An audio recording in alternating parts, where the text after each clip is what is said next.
Ma panin selle teemase üles. Paljudele ei meeldi see, et on versus. Aga kuna härra direktor palus, et võiks seda nagu edasi minna, siis ma räägiks ka ja tõstan mõningad küsimused ülesse. Võib-olla mõnele on see vastumeelt, mõnele võib-olla meeldib, aga mulle meeldib natukene õrritada ja tuua üles probleeme. Põhiseaduses on meil imeilust öeldud, mis selle haridusega tegema peab. Lugeda saab igaüks, mis seal on. Kes on lugenud viimati põhiseadust? Eesti Vabariigi põhiseadust. On keegi näinud seda? See on selline asi, mis on meie kõige alus, kõikide asjade alus Eesti Vabariigis. Aga ma olen ühe asja teinud sealt ainult punaseks ühe osa. Laste hariduse valikul on otsustav sõna vanematel. Ja see on nüüd tõstetud igal pool üles, ükspuha, kus kohas ta ei ole. Ja mis on muutunud haridusega? Haridus on muutunud tegelikult hoopis. Mis asjaks? Teenuseks. Me ostame seda teenust. Lapsevanem ostab teenust. Me ei räägi erakoolidest. Seal võiks öelda, et ta ostab teenust. Aga me räägime ka riigikoolidest. Õpetaja on teenindaja. Teenindab lapsi. Ja lapsed on sellest ime hästi aru saanud. Ja tegutsevad täpselt nii. Ma ei saa seda teenust sellisena kätte, nagu ma tahan. Ma olen õpetaja vastu, ma ei tegele niimoodi, ma ei tee niimoodi, ma ei hakkagi tegema niimoodi, sest mul on õigus. Ja kui te olete lastekaitseseadust lugenud, siis tal ongi õigus. Vastutust seal ei ole palju pandud. Aga seekord me räägime siiski natuke erivajadustega lastest ja nende võimalustest. Ja üks selline valikul on otsustav sõna vanemal. Milline on õige valik? Kui teil kooli tuleb laps ja kas see lapse vanem on siis teinud õige valiku õige kooli suhtes või ei ole? Kes paneb selle kahtluse alla, et õige valiku tegi? Vanemal on alati õigus, sest tal põhiseaduse järgi see on öeldud. Meie püüame teda nüüd nõustada ühtepidi ja teistpidi ja rääkida talle ja tuua esile kõiki asju, mis on meie head, mis on meie vead. Aga lapsevanem jääb ikkagi enda juurde. Kes nõustab valiku tegemisel? Naabrinaine, haridusnõunik, koolidirektor, õpetaja, külamutid. Kes siis annab selle hea nõu, millist kooli valida? Ja kuidas otsus siis sünnib? Vanemad peavad oma vahel nõu, räägivad läbi ja otsustavad, millise kooli minna. Hull probleem on aga helikopter vanematega. Olete kuulnud sellist väljendit? See on üks põnev uus väljend. Need on vanemad, kes on nagu helikopterid oma lapse ümber. Ja nad ei anna mitte hetkegi võimalust selle lapsele läheneda, seda last vaadata, seda last uurida. Ja kui see lapsel midagi viga on, siis on ta koheselt kohal, viib lapse ära ja süüdi on õpetaja, et ta ei osanud õpetada või teha midagi. Ta ei osanud nõu anda. Nad kaitsevad oma last nii, et seda last ei ole võimalik õpetada. Kogu aeg on lapse ümber. Nendega on tõsine häda. Nad teevad oma lapsed haigeks, sest nad leiavad tohutult palju haigusi selle lapsele. Kogu aeg käivad mööda arste ja kui on koolis, siis õpetaja on süüdi või on õppeluskodu kaasväätaja süüdi või on keegi veel muu süüdi, et tema laps on jäänud haigeks. Tema lapse järgi ei ole korralikult vaadatud. Või on need kaaslased õpilased süüdi selleks, et see laps ei saa koolis käia. Jälle nemad kiusavad just minu last ja nii edasi. Nii et need vanemad on tõsised probleemid ja nemad ongi need, kes tahavad teenust saada. Nende jaoks oli haridus oluline. See on jäänud tahaplaanile. aga kahju on lastest, sest tihtilugu need lapsed on päris andekad. Me võime ka öelda, et erikooli lapsed on andekad, sest neil on ka omad anded täiesti olemas ja need anded on vaja edasi arendada. Vahet ei ole, millises koolis ta käib.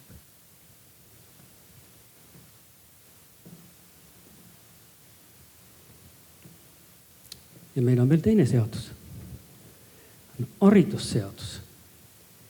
Ja siin pannakse hästi suur rõhk kohalikele omavalitsustele.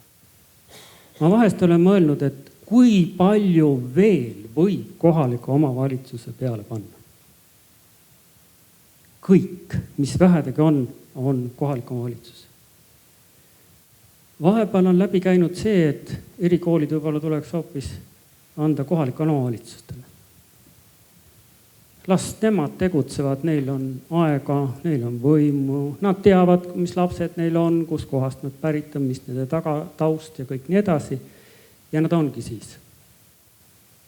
Kohaliku omavalitsusel on teine probleem ja need on tõsisemad probleemid, on spetsialist, kompetentsus ja kõik muu, mis sinna juurde. Siin on päris palju inimesi, kes on töötanud ka vene ajal.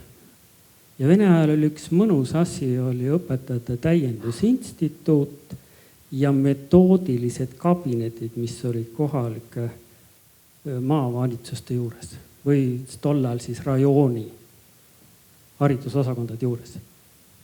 Need lõhuti laiali ja kiiresti. Kõik lõpp.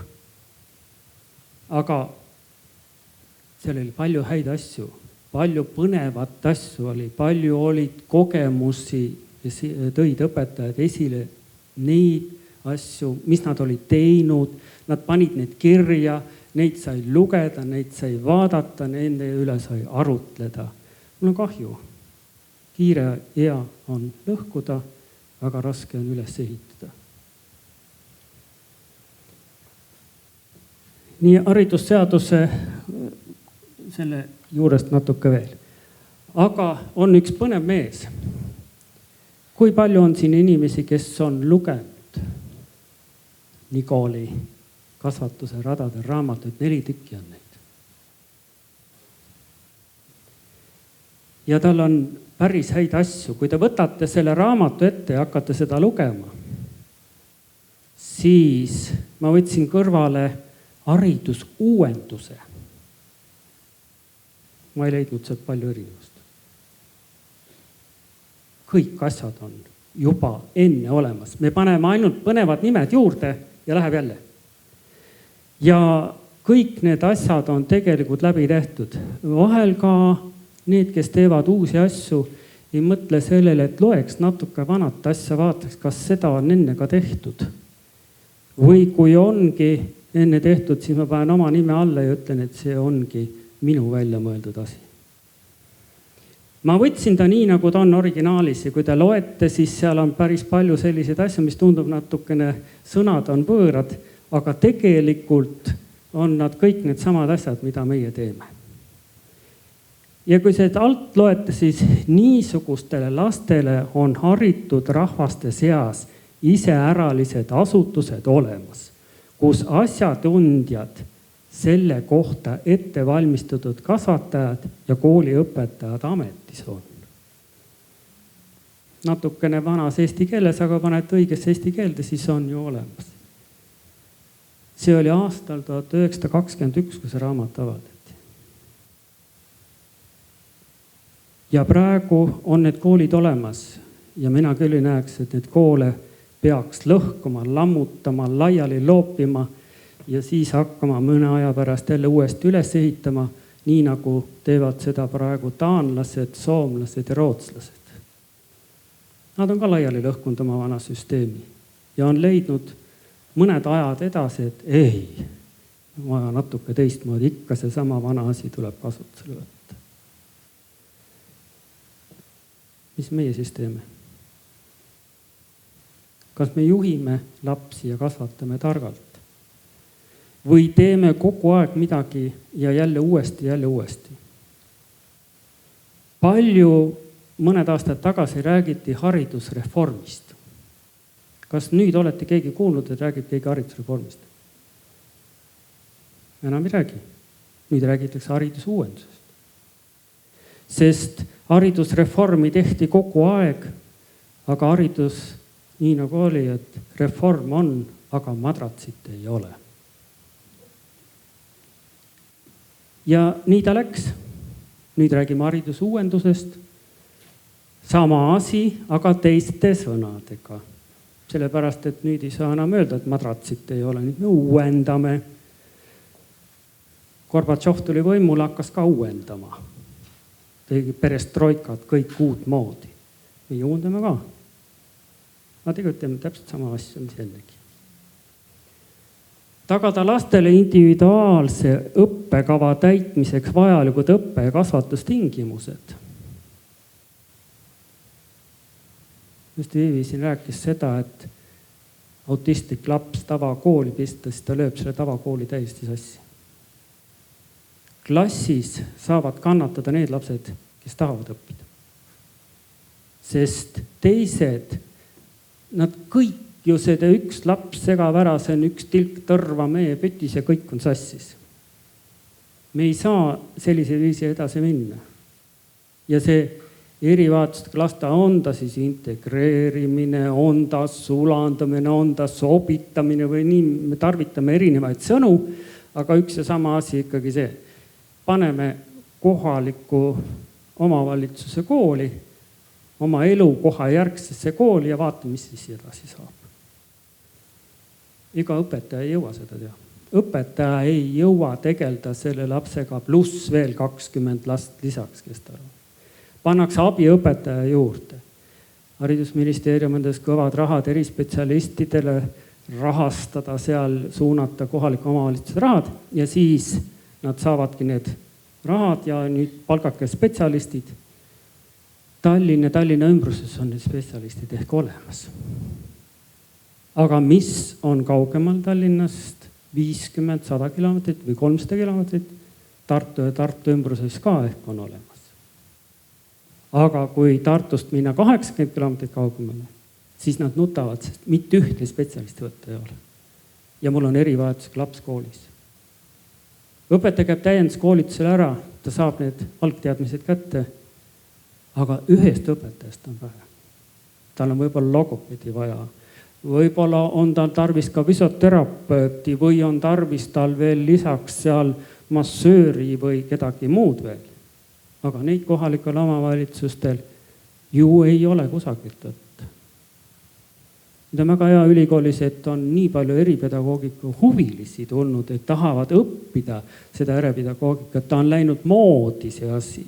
Spetsialiste tuleb, aga ta ei kata seda ära, mis vajadus on. Vajadus on palju suurem. Ja sellepärast need erikoolide osa, nimetama teda ükspuha missuguste nimedega, teie olete nüüd Kevadekool, meie oleme Salukool ja nii edasi, on ta erivajadustega lastekool ja need lapsed tunnevad ennast seal palju turvalisemalt. Seal õpetajad teevad tööd nendega, kas siis üks ühele, paari kaupa, klassiga koos ja lähevad ka ühiskonda, sotsialiseeruvad, käivad väljapool seda, käivad teiste koolidega koos igasuguseid kohtumisi tegemas. Nii et sellepärast, ega nad siis ei jää ühiskonnast kõrvale. Nii kui mõni arvab, et kui on erikoolis, see on isoleeritud. Ei ole. See ei ole nii. Ja me ei ole neid kunagi niimoodi isoleerinud lapsi ära. See ei oma tähtsust, millises majast on, vaid see, kuidas suudetakse ühiskonda teda viia. Harjutada lapsi teistega arvestama päevarežiimi ja distsipliiniga, et nad suudaksid teatud rütmis olla. Kui me paneme nüüd erivajadusega lapse tavakooli, siis kui kaua ta on teatud rütmis? Õppede aja, mis ta on, siis kella 1 või nii ta on ja siis läheb ta koju ja kogu see osa, mis nüüd õpetajad ja spetsialistid on teinud, sealt kaob, sest sealt ei ole päeva järjepidevust. Ei ole, ega lapsevanemad ei hakka ju graafikuliselt tegema kodus neid sama asju, mida oleks vaja. kui see laps on nüüd, me oleme siin nimetanud päevakoolid või õpilaskodud ja on ööbimistega nii edasi, siis see rütmika läheb edasi. Ja laps saab kogu selle päevatsüklis olnud õpetust ka korrata pärastpoole tunni, 2, 3 või 6 tunni pärast. Siin oli see, et kui Viivigi tõi välja, et autistikal lapsele räägid täna ja ta hakkab tegema aasta pärast sama asja, mis sa täna rääkisid, see on hästi. Aga kui seda rütmi ei ole, siis ei tule ka seda. Innustada lapsi end määratlema isiksuse ja kodanikuna. Erivõtse lapsel on hästi palju vaja see, et ta on isiksus. Et ta on tähtis. Et ta suudab teha, et teda kiidetakse. Või hoitakse tagasi. Aga iialgi öelda seda, et sa oled vastik, sa ei saa hakkama, sa ei tee midagi, sinust ei saa midagi, sa ei ole kunagi midagi teinud ja nii edasi. Et kogu aeg on olnud see, et viiakse teatud eesmärgini, sai selle edasi ja järgmisse kohe eesmärki. Et oleks pidevalt olema selline eesmärk silme ees. No kui me nimetame tavakooli lapsed, siis neil, mis eesmärk on? Põhikooli lõpueksamid, mida nüüd kaotatakse, mina olen selle poolt igati. Mis neid eksamid ikka, ega see eksami näita, kui tähtis ja kui eas oled. Mulle meeldib ka see sama süsteem, mida ülikool tegi bakalauruse puhul, et lihtsalt tehakse üks kokkuvõttev küsimustik, vastab selle ära, nüüd põhikooli kätte saanud asi korras. Bakalauruse käes, mine edasi. Aga mida kardavad õpetajad? Vabandage, kui mõni on teistmoodi arvamusel, et mul ei ole siis võimu laste üle, kui ma need eksamid ei tee. Ma õpin eksamiteks, ma näitan, ma alles teen sulle, sa pead õppida nii, et asi must maa. Sama on, kui on ka arvestuslik ainult küsimuste ja valikvastustega üks kompleksne aine, täpselt sama asi vahepeal. Aga see tohutu stressid, mis eksamid ees, selle õppimisel on, ega sellega ju paljud ei arvesta. Selle aega me võime palju rohkem enamat teha, kas või projektõpet, kui midagi muud üle ei jää. Siin kõiki punkte ma ei puudutaks isegi, aga mõningad veel. Ettevalmistust ette tulevate situatsioonide lahendamisel. Palju me tegelikult tavakoolis seame üles neid asju. Ettevalmistust ette tulevate situatsioonide lahendamisel. Mis need on? Kriisiolekus käitumine on see üks osa. Kui koolimäe läheb põlema, kuidas käituda? Istun klassis, ootan, nii kui tulekahi mööda läheb. Või torman välja, mis ma siis teen? Või kui sõber paneb suvalisele kutile vastu hambaid ja seal veri lendab ja on ainult seal 3 seltsimeest ümber, kuidas ma siis käitun, kas ma tulen selle situatsiooniga toime? Kas ma oskan abi anda? Keda ma kaitsen, kelle poole ma lähen? Või kuidas ma lähen, mida ma teen? Ega ta pole selleks õpetatud. Mis sa siis teed? Õpetame küll tervise tundides seda, kuidas elustada ja kuidas esmaabi anda ja kõik muud asjad. On ju nii?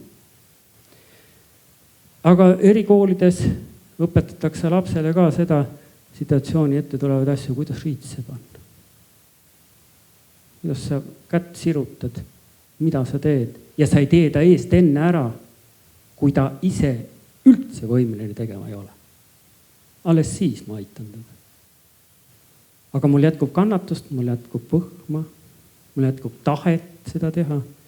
Ja kui nüüd see sama laps on tavakoolis, kui palju jaotub näiteks õpetajal seda aega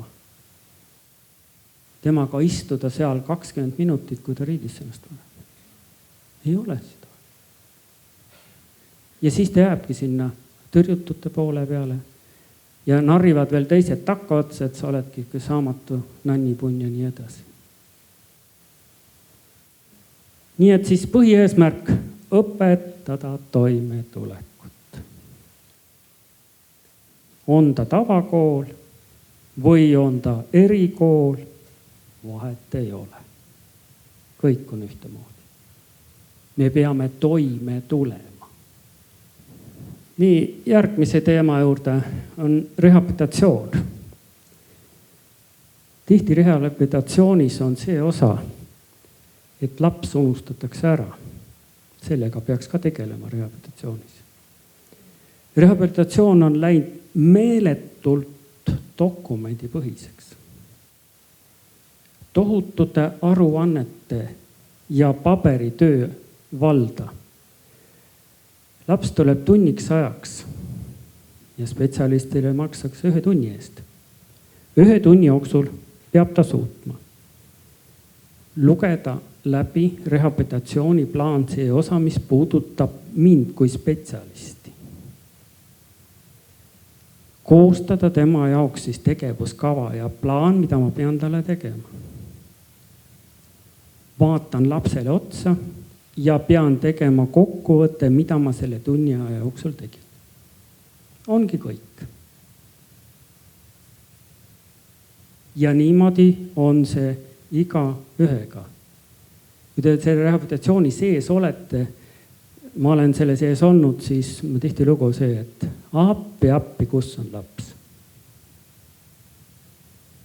Ja teine on, mis on tsükliline rehabilitatsioon. 10 päeva aastas, kõik. Te oled 10 päevaks, oled siin sees, saad oma tundide arvu kätte ja mine. Seda rehabilitatsiooni võib teha siis, kui sa oled jalaluu murdud ja õpid käima. Siis sa saad küll 10 päevaga võib-olla õppida natukene neid põhiasju ja ongi kõik. Minu isiklik kogemus selles vallas. Õpetati kõndima mind. Ja oli ka aeg läbi. Kõik. Jõuad sa siis veel seal psühholoogi või logopeedi või sotsiaalpedagoogi või sotsiaaltöötajad või arsti konsultatsioonid ja kõik muud, mis sinna juurde veel tulevad. Kirjutati kokkuvõte ja oli ka juures. Aga erivajadusega laps vajab süsteemselt aastaringset rehabilitatsiooni. Iga päev teatud tundide mahus. Ainult siis on temal sellest kasu, ainult siis ta saab maksimaalse tulemuse. Ja inimestega, kes teda tunnevad ja teavad, kui raske on autistile ligi pääseda. Läheb spetsialistil aega, vabandage, kui siin on rehabilitatsiooni tegijaid, läheb spetsialistil aega võib-olla 10-15 tundi, enne kui ta pääseb sellele ligi ja saab põhjalikult oma tööd hakata tegema. Aga laps ei ole ju saanud tegelikult teenust, mis tal vaja on. See on tal kõrvale jäänud. Nii et siis, mis peaks tegema? No need on lihtsalt jälle üles visatud sellised mõtted, ideed. Osta rehkteenust sisse oma spetsialistide varul, aga võib-olla kuskilt asutusest, kes seda on, kui ei ole omal. Looma kooli juurde olemasoleva kaadri abiga eraldi rehkteenuste süsteemi, mida olen mitu korda üles tõstatanud, kui me Sotsiaalministeeriumis sellest räägitud olnud, aga seda likvideeritakse, seda ei taheta eriti kuulda. Looma midagi uut kogu avariigis. Midagi muud süsteemi. Võib-olla anda otse see rehabilitatsioon nende koolide juurde ja nende koolide kätte koos selle lapsega. Ja nende kooli spetsialistidega koos teha seda edasi. Mille tulemus ja saavutus on palju suurem. Meeskonda võides ka spetsialistide poolt olen ma aru saanud seda, et seda ei saa ju kontrollida, kui nad on koolide juures. Liiga raske on jälgida. Ja jälle kõik asi vajus kõrvale.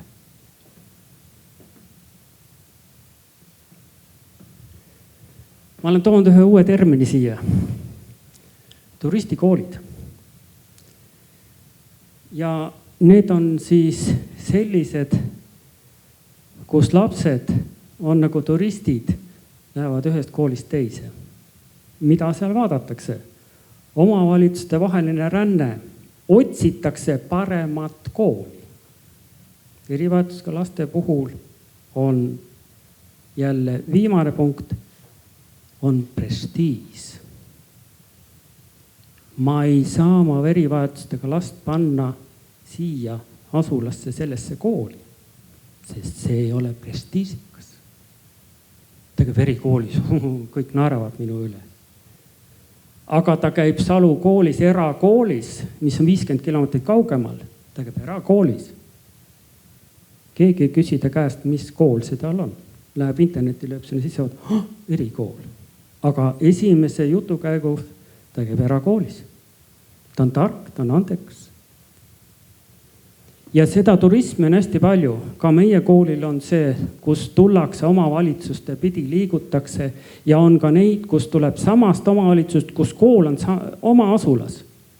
Ja ta tuleb meie kooli, sellepärast, et ta selles keskkonnast, kus ta on, ei taha näidata, et tema laps käib erikoolis. Käiakse samamoodi Tallinnast, sõidetakse Tartusse, viiakse lapsi, oli Päinurmes, kus oli seal, nüüd seda kooli vist ei ole või on ikka veel alles, ma ei tea. Ja sedasi on selliseid, kus kirjutatakse kohaliku omavalitsuse lihtsalt sisse, et saada sinna kooli. Tegelikult elab hoopis mujal. Need on need turistõpilased. Jällegi väga popp Eestis ja seda kasutatakse päris palju. See siin on päris, ma vaatasin, et mis ma siia kõrvale panin, ma panin Korintuse kanali, sest see on kitsas, kõrge, sügav ja ühest kohast teise annab minna. Ja hariduses on umbes samamoodi see asi. Kaasava haridusest. Hästi palju räägitakse viimasel ajal ju kaasavast haridusest. Me kaasame kõiki igale poole. See kõrvale panin pildi, et kaasab küll, aga see on väga võrguline. Et erivajadusega lapsed üldjuhul õpivad elukoha järgses koolis. Ja, seda küll, kui tal on nii, nagu siin ennegi mainiti, et on kerge intellektipuue, võib ju minna sinna ja saada seal koolis täiesti hakkama. Kogu põhihariduse korraldamine on kohaliku omavalitsuse ülesanne ja kohustus. Mina olen kokku puutunud kohaliku omavalitsuse, kellel on tõsiseid raskusi selleks, et lapsi kooli organiseerida. Sest pandud kohustused on, sa pead tagama talle transpordi. Sa pead tagama talle õppe selles koolis. Sa pead tagama talle veel lisaks sellele ka teenused kohaliku omavalitsuse poolt. Ja kui me oleme küsinud, mis teenust te siis pakute, siis jäädakse natuke ära. Rehteenust saab seal ja seal ja ongi kõik. Kui ta käib koolis 30 kilomeetri kaugusel ja lapsevanem läheb küsima transpordiraha, siis öeldakse talle niimoodi sõidupäevik, palun. Selge, arusaadav sõidupäevik. Ja siis, kui hakatakse maksma, siis küsitakse koolist, mitu päeva ta teil koolis käis. Palun kuupäevaliselt. Selleks, et kontrollida lapse vanema sõidupäevikut. Kas laps käis ikka koolis või ei käinud? Ja nii edasi ja nii edasi. Nii et kohalikud omavalitsused, ühelt poolt on see kontroll ja teiselt poolt on see ka, et kui palju nad siiski suudavad. Ükskord on nende piir ka täiesti täis ja nad ei saa enam midagi teha. Võib moodustada erivajadustega õpilaste suuremahulisi tugiteenuste korral väikeklassi või rühmi. No seda koolid on teinud ja päris edukalt teinud. See on siis, vanasti neid nimetati Tootsi koolideks ja ja tasandusõppeklassideks ja igasugusteks muudeks sellisteks asjadest. Ja nüüd on siis lihtsalt kaasatakse haridusse, pannakse samasse klassidesse. Aga üks põnev asi on selle juures, mida ma olen ka oma lastelaste pealt kuulnud, see, et nimetatakse lollide klassid. Ja see on tõsimeeli. Need on need väikeklassid, mis on tavakooli juures. Ja nüüd see on siis muutunud natukene kiht allapoole ja neid surutaksegi allapoole nii õpilaste poole pealt. Õpetajad püüavad siiski hoida seda asja, aga just õpilased ise nagu suruks ja paneks neid madalamasse klassi. Tähendab inimklassi, mitte klassinumbrite klassi. Kusjuures nendest väikeklassidest väga ja õpetuse korral tõusevad nad tagasi küll klass tahapoole tavakooli uuesti, sest nad on saanud oma, nii nagu siin härra ennegi rääkis, saanud oma enesekindluse tagasi.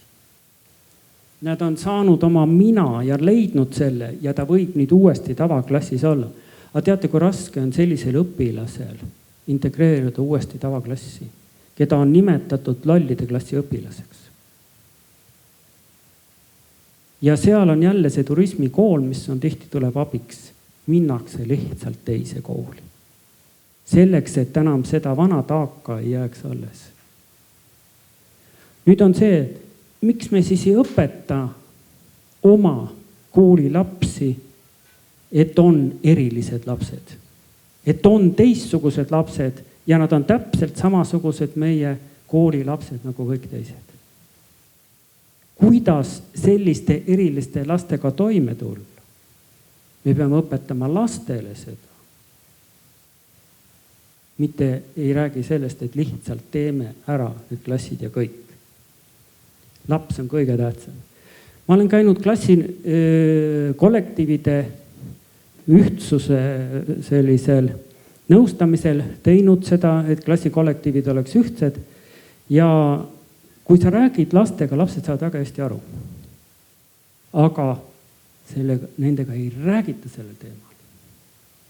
Kuidas toime tulla, kuidas on näiteks epilepsia põdeva lapsega, kuidas klassikaaslane saab teda toetada, aidata.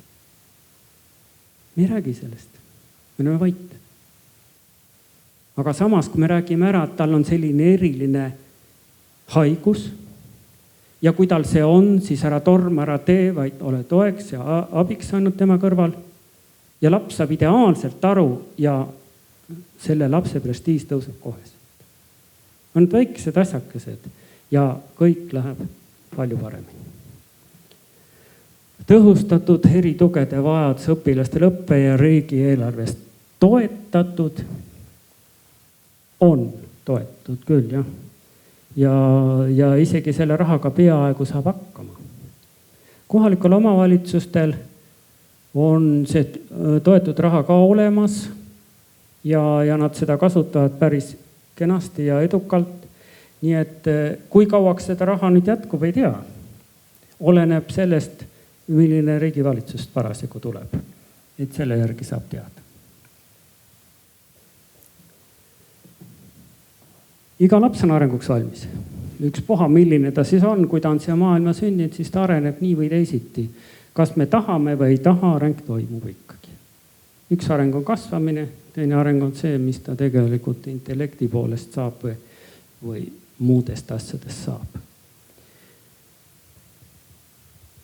Oleviku ülesanne peab hakkama saama igapäevastes olukordades. Seda me õpetame kogu aeg igapäevastes olukordades hakkama saamist. 2 + 2 on 4. Newton binoomi valem on see. Füüsikas tead sa nii palju. Ja nii edasi. Ta saab hakkama nende ainete valdkonnas ideaalselt. Kas ta saab hakkama ka sotsiaalses keskkonnas? Kas ta saab hakkama ka siis, kui ta on üksi perekonnast väljas? Või saab ta hakkama ainult sel juhul, kui ta on üksi perekonnast väljas, aga kambas või grupis Vot need on sellised põhiasjaolud. Kas me õpetame neid selleks ja kes neid õpetab seal olema? Kuidas olema?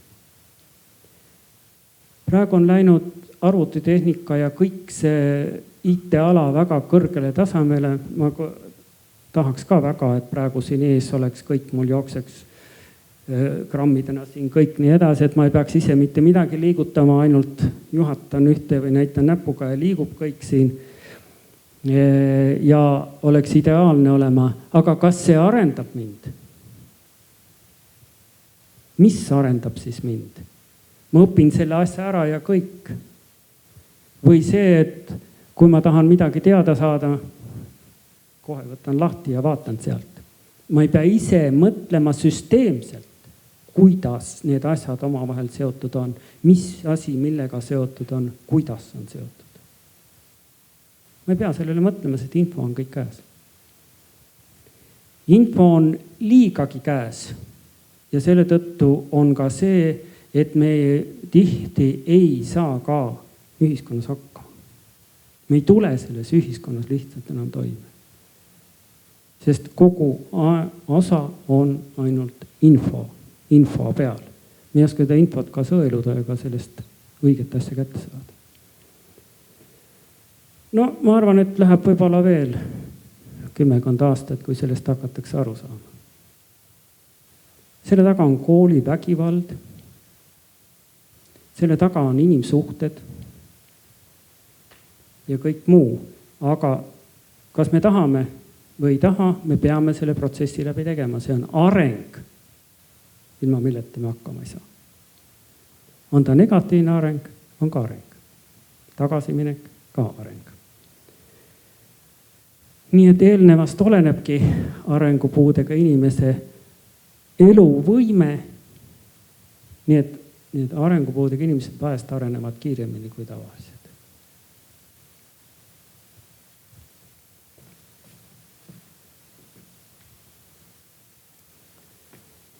Nii, kes otsustab erivajadusega lapse kooli suunamise? Ma olen toonud siia välja mõningad asjad, kõik ei pruugi siin üldsegi olla ja kõik ei ole, aga need on meie elukogemused, et vahel, kes otsustab ja võib-olla kui te vaatate, et no mida tema siis otsustab kooli valiku juures. Vahel otsustab päris tõsiselt. Rajaleidja on esmane, no see on erivajadusega laste puhul ilmselge, sealt ilma selle otsuseta ei võetagi üldse erikoolidesse või eriklassidesse või ükspuha milles. Rajaleidja otsus on olemas. Kohaliku omavalitsuse volikogu, mida tema siis otsustab? Näiteks otsustab transpordi, kuidas see laps sinna kooli saab. Ja antakse siis võimalus ka transpordi hüvitisteks ja muudeks. Vallavanem, palju vallavanem otsustab? Ja mida ta otsustab? Jätame õhku rippuma. Mul on kogemusi erinevaid. Kohaliku omavalitsuse haridusnõunik, no tema peaks kõigist teadma oma territooriumil olevatest erivajadustega lastest ja täpse info on tal olemas, nii et tema oskab ka nõustada, nõu anda vanemale ja ka suunata sinna juurde. No tema otseselt ei suuna kooli, aga nõuandjana ta on päris hea. Arstlik ekspertkomisjon, need on eriliste haiguste puhul. Siiski nemad päris palju annavad nõu ja otsustavad ka, et millist kooli peaks valima. See on tõesti erihaiguste puhul. On seal lihasastrophiat või mingid muud sellised asju, et vot see kool on nüüd sinu lapsele kõige mõistlikum, et mine sinna kooli vaatama, kas sa saad sinna kooli. Et no see on küll, see on väga raskete olukordade puhul. Meditsiiniline komisjon, no need on nüüd haiglate juures vahest on, vahest ei ole, mõnel puhul on, mõnel ei ole. See on jälle sellised eriliste olukordade puhul, aga ta ei ole nii määrab. Rehabilitatsioonimeeskond, palju see määrab? Ta annab üldiselt päris head nõu, et millist kooli peaks valima kui see rehabilitatsiooniplaani teed lapsele seal, siis annavad päris hea nõu, kuhu võiks minna ja millist kooli oleks soovitatav olema seal. Ja kõige viimane sõna peab ikkagi lapsevanemal. Mina panen siia kooli ja kõik. Ja kui ma tahan, siis ma panen siia kooli. Ja teised lapsed tehku, mis tahad, see mind ei huvita. No nagu praegu see Pärnu skandaal siin oli see Pärnus, kus laps tegi koolis, mis tahtis ja mitte keegi ei saanud mitte midagi teha. Ja vanem ütleb, ta on mul kuku nunnu, ilus, kena lapsekene kodus, ta küll niimoodi ei tee. Aga vaat, teie olete koolis nii pahad, sellepärast ta teeb niimoodi. Ja no, lapsevanema õigus on olemas. Erikoolide tulevik. Vain siukse pildi siia alla, et annab ronida sinna, mis seal siis toimub. Panna koolid kinni, likvideerida. No see otsus on nüüd mööda läinud. Seda enam nii näljades vist ei tehta, et neid erikoole lausa likvideeritakse, sest on siiski aru saamisel, et neid on tarvis. Eriti just raskema puudega laste puhul peavad need siiski olema. Integreerida tavakooli juurde, erikool liita tavakooliga.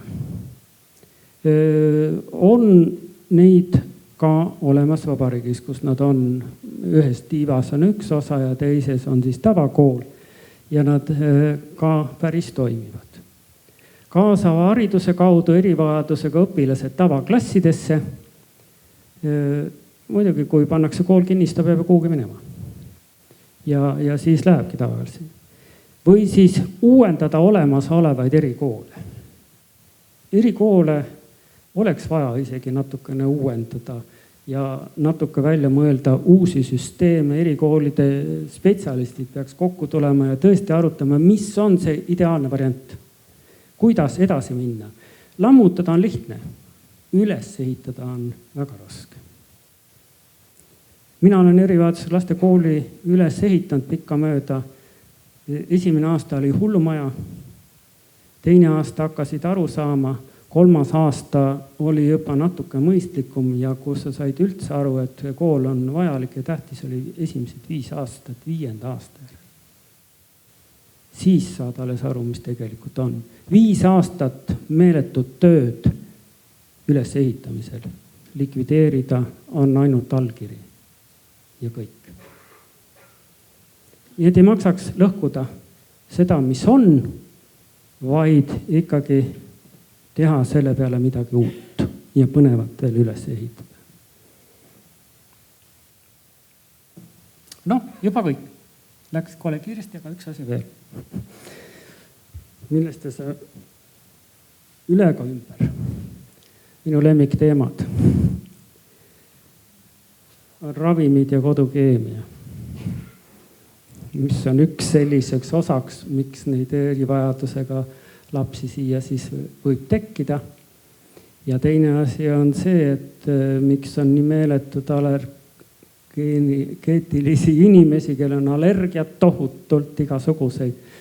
Ja nüüd ka minu hea sugulane tegi telesaate selle kohta, kuidas see kodukeemia siis tegelikult on ja mis seal sees kõik on. Kui kohutav tegelikult on. Ja noh, kõik need lapsed ju söövad selle kõik sisse.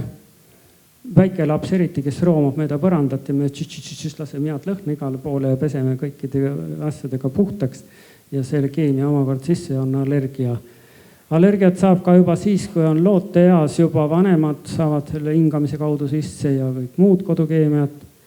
Ma olen rääkinud 5 aastat tagasi, kui kohutav on tegelikult nõudepesuvahend ja kui palju me seda endal sisse sööme ja seda võeti naeruväärsena, mis asja see teeb ju nii puhtaks kõik. Jah, autoremondi luksepadel teeb käed õlist väga hästi puhtaks. Samas teeme me nõudega, ei viitsi neid eriti loputada, vaid ta on nii puhas, krudiseb lausa, krudiseb ta keemiast. Ravimid ja mina oleks seda meelt ja tahaks, et need ravimite reklaamid televisioonist kaoks. 15 aastat tagasi räägiti alkoholireklaamidest, et peavad kaduma, need on kohutavalt kahjulikud.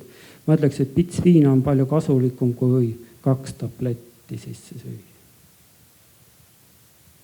Sest tablett on keemia ja ta lööb meil kogu keemia sassi, mis on organismis. Ja siis me mõtleme selle peale, miks on nii, miks on naa. Me kunagi ei mõtle sellele, et mis on põhjus, vaid me likteerime ainult tagajärgi. Pea valutab, tablett asi korras. Kui see ei aita, siis järgmine on giljotiin, mis aitab. Siis enam ei valuta ei pea ega midagi muud. Nii et need ravimite osa. Ja see alla ma panin selle, et ära karda erivajadusega last, toeta tema tegevust. Erivajadusega lapsed me räägime küll integreerumisest ja kõigist muudest asjadest, aga tihti erivajadusega lastega käies ühiskonnas jääd sa päris tihti hammasrataste vahele ja mõnituse objektiks. Meie koolil on päris mitmed head kogemused selles mõttes, head kogemused, kus lausa visatakse siin kaubanduskeskusestki välja, et sa need erivajadusega laste julged siia tulla või midagi muud. Nii et ära karda seda last ja ära karda ka seda vanemat, kes erivajaduse lapsega liigub, toeta pigem teda. Meie küll saame aru sellest.